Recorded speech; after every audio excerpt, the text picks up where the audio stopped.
Info terbaru proses lelang tol Getaci Gede Bage Tasikmalaya Ciamis telah mengeluarkan pengumuman terkait hasil evaluasi dokumen prakualifikasi perusahaan atau konsorsium dalam proses lelang pengusahaan jalan tol Getaci. Dalam pengumuman itu dituliskan 4 perusahaan yang tergabung dalam 2 konsorsium dinyatakan tidak lulus dalam evaluasi dokumen prakualifikasi. Lalu bagaimana nasib kelanjutan pelaksanaan mega proyek jalan tol Getaci ini? Berikut uraian lengkap terkait pengumuman hasil pelelangan pengusahaan jalan tol Getaci dan nasib kelanjutannya. Disebutkan 2 konsorsium dinyatakan tidak lulus, padahal dalam 2 konsorsium yang ikuti lelang tol Getaci itu salah satunya ada perusahaan asal Cina. Badan Pengatur Jalan Tol BPJT telah melakukan pengumuman hasil pelelangan pengusahaan jalan tol Getaci. Dalam pengumuman bernomor 24-BPJT-L-GTCM-2024, Panitia Pelelangan Pengusahaan Jalan Tol telah selesai mengevaluasi dokumen prakualifikasi perusahaan atau konsorsium yang disampaikan dan menetapkan hasilnya bahwa 2 perusahaan atau konsorsium tidak lulus dalam mengikuti lelang. 2 konsorsium tersebut pertama konsorsium PT Trans Persada Sejahtera PT Wiranusantara Bumi dan kedua konsorsium PT Daya Mulia Turangga PT China State Construction Overseas Development Shanghai.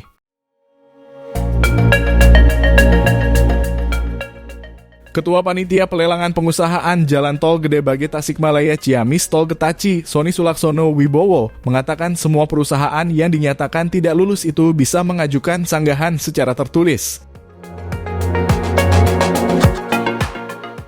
Namun sanggahan itu harus segera dikirimkan sebelum 5 hari kerja setelah tanggal pengumuman prakualifikasi. Adapun pengumuman prakualifikasi tertanggal 20 Mei 2024.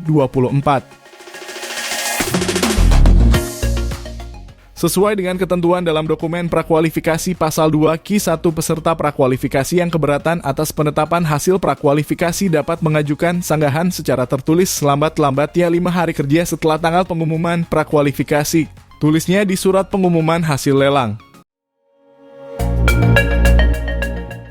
Menyikapi belum adanya perusahaan atau konsorsium yang lulus dalam proses lelang pengusahaan tol Getaci, Sony menegaskan nasib pelaksanaan proyek tol Getaci akan terus berjalan. Tol Getaci sudah masuk dalam PSN yang artinya mendapat prioritas untuk disegerakan diwujudkan, kata Sony. Terkait hasil evaluasi dokumen prakualifikasi perusahaan atau konsorsium peserta lelang tol Getaci yang masih dinyatakan tidak lulus, diakui Sony. Hal itu merujuk pada pengalaman dari investasi sebelumnya yang terhenti di tengah jalan. Kondisi itu membuat BPJT harus lebih berhati-hati dalam seleksi calon investor, jelas Sony. Untuk langkah selanjutnya, bila tidak ada sanggahan dari perusahaan atau konsorsium, dikatakan Sony, pihak BPJT akan segera melakukan prakualifikasi ulang dan mencoba mengajak investor lain untuk mengikutinya. Selanjutnya, BPJT akan segera melakukan prakualifikasi ulang dan mencoba mengajak investor lain untuk dapat terlibat, kata Sony. Mengenai jadwal prakualifikasi yang baru, dikatakan Sony akan secepatnya diumumkan oleh BPJT. Mudah-mudahan akhir Juni 2024 sudah bisa dilakukan, harapnya. Nah, itulah informasi terkini Jalan Tol Getaci. Ikuti terus update terbaru informasi jalan tol hanya di channel Tolku. Sampai jumpa di informasi tol lainnya. Jangan lupa support kami dengan like video ini dan subscribe channel Tolku ini. Terima kasih.